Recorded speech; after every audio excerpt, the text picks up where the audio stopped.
داستان ایمان فروشوں کی۔ جب زکوی سلطان صلاح الدین ایوبی کے خیمے میں پہنچی۔ پہلا حصہ، تم پرندوں سے دل بہلایا کرو۔ سپاگری اس انسان کے لیے ایک خطرناک کھیل ہے جو عورت اور شراب کا دل دادا ہو۔ یہ تاریخی الفاظ سلطان صلاح الدین نے اپنے چچا زاد بیع حلیفہ الصالح کے ایک امیر سیف الدین کو لکھے تھے۔ ان دونوں نے صلیبوں کو درپردہ مدد زر و جویرات کا لالچ دیا اور صلاح الدین ایوبی کو شکست دینے کی سازش کی۔ امیر سیف الدین اپنا مال و متاع چھوڑ کر بھاگا۔ اس کے ذاتی ہیماگا سے رنگ برنگی پرندے، حسین اور جوان رقصلفہ اور گانے والیاں ساز اور سازندے شراب کے مٹکے برآمد ایوی۔ سلطان نے پرندوں گانے والیوں اور سازندوں کو آزاد کر دیا اور امیر سیف الدین کو اس مضمون کا خط لکھا: تم دونوں نے کفار کی پشت پناہی کر کے ان کے ایتھوں میرا نام و نشان مٹانے کی ناپاک کوشش کی، مگر یہ نہ سوچا کہ تمہاری یہ ناپاک کوشش عالم اسلام کا بھی نام و نشان مٹا سکتی تھی۔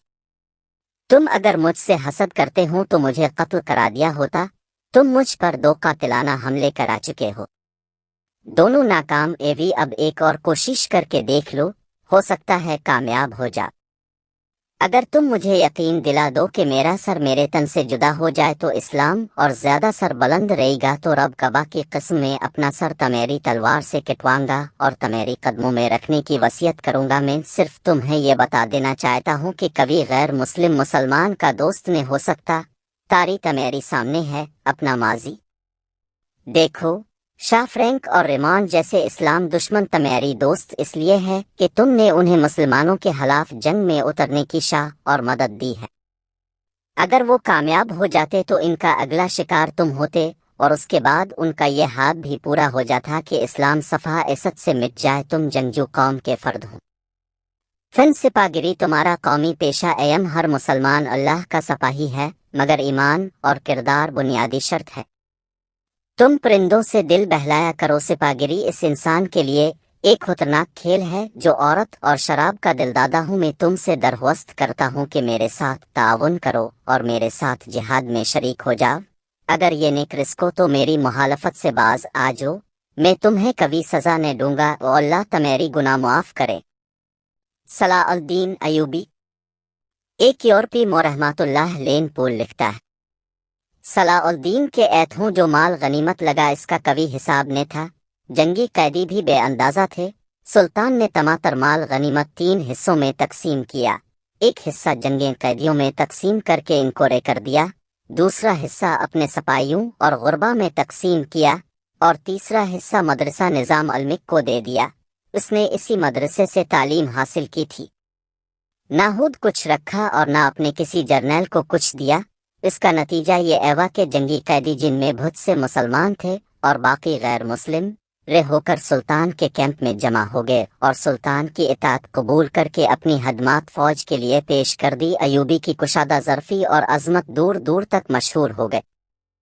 اس سے پہلے حسن بن صبا کے پراسرار فرقے فدا، جنہیں یورپین مورخین نے قاتلوں کا گروہ لکھا ہے، صلاح الدین ایوبی پر 2 بار قاتلانہ حملے کر چکے تھے، لیکن اللہ نے اس عظم مرد مجاہد سے بہت کام لینا تھا۔ دونوں بار ایک معجزہ ایوا جس میں یہ مرد مجاہد بال بال بچ گیا۔ سلطان پر تیسرا قاتلانہ حملہ اس وقت ایوا جب وہ اپنے مسلمان بیعوہے اور صلیبوں کی سازش کی چھیٹان کو شمشیر سے ریزہ ریزہ کر چکا تھا۔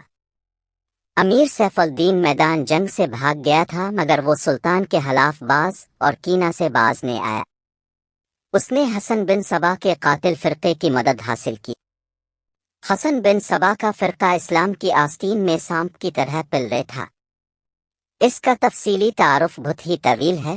مختصر یہ کہ جس طرح زمین سورج سے دور ہو کر گناہوں کا گہوارہ بن گئی ہے، اسی طرح ایک حسن بن صبا نامی ایک شخص نے اسلام سے الگ ہو کر نبیوں اور پیغمبروں والی عظمت حاصل کرنے کا منصوبہ بنایا۔ وہ اپنے آپ کو مسلمان ہی کہلاتا رہے اور ایسا گروہ بنا لیا جو طلسماتی طریقوں سے لوگوں کا اپنا پیروکار بناتا۔